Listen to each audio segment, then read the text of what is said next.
નાગરિક બેંક રાજકોટ નાગરિક સહકારી બેંકની ચૂંટણી થઈ હતી, એની આજે મતગણતરી હતી, જેમાં સહકાર પેનલ જંગી બહુમતીથી વિજયી થયું છે. આ વિજય સંઘ પરિવારની વિચારધારાનો વિજય છે. હું તમામ ડેલિગેટ મિત્રો, તમામ સભાસદો, રાજકોટના તમામ રહેવાસીઓ, સંઘના સૌ વડીલો અને ભારતીય જનતા પક્ષના સૌ વડીલોનો આભાર માનું છું કે તેમે અમને સહયોગ કર્યો અને અમને સૌને આશીર્વાદ આપ્યા, જેના કારણે અમે આજે જંગી બહુમતીથી આખી સહકાર પેનલ વિજય બની છે. સૌ વડીલો નક્કી કરશે. અહીંયા ચેરમેન પદની કોઈ હરીફાઈ નથી, મારા નામની કોઈ અત્યારે વાત નથી, અને જે નક્કી કરે એ અમારા માટે હોદ્દો નથી હોતો, જવાબદારી હોય છે. હવે જ્યારે પ્રથમ મિટિંગ મળશે ત્યારે બધી તમામ વિગતો મેળવી અને આગળની કાર્યવાહી જોશું. સહકાર પેનલનો વિજય થયો છે.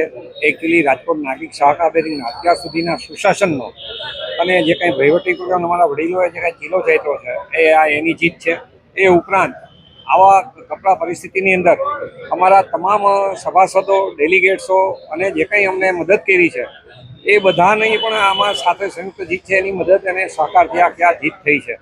બેંક દર વર્ષે અમારા એક ટાર્ગેટ નિયત થતા હોય છે અને એની પ્રણાલિકાઓ થતી હોય, અને બેંકને અત્યારની જે બેન્કિંગ ક્ષેત્રની જે હરીફાઈઓ ચાલી રહી છે અને જે પ્રાઇવેટ, ગવર્મેન્ટ અને આની વચ્ચે આ બેંક પણ ક્યાંય ઊણી ન ઉતરે એના માટેના અમે તમામ પ્રયાસો કરતા હોઈએ છીએ. અત્યાર સુધીમાં અમે નંબર 10,000 કરોડ બિઝનેસ મિક્સનો ટાર્ગેટ કરેલો એ ઓલરેડી અમે એચીવ કરેલો. અમારા પ્રોફિટનો ટાર્ગેટ કર્યો એ પણ અમારે આ 6 મહિનામાં અમે એચીવ કરી લીધો.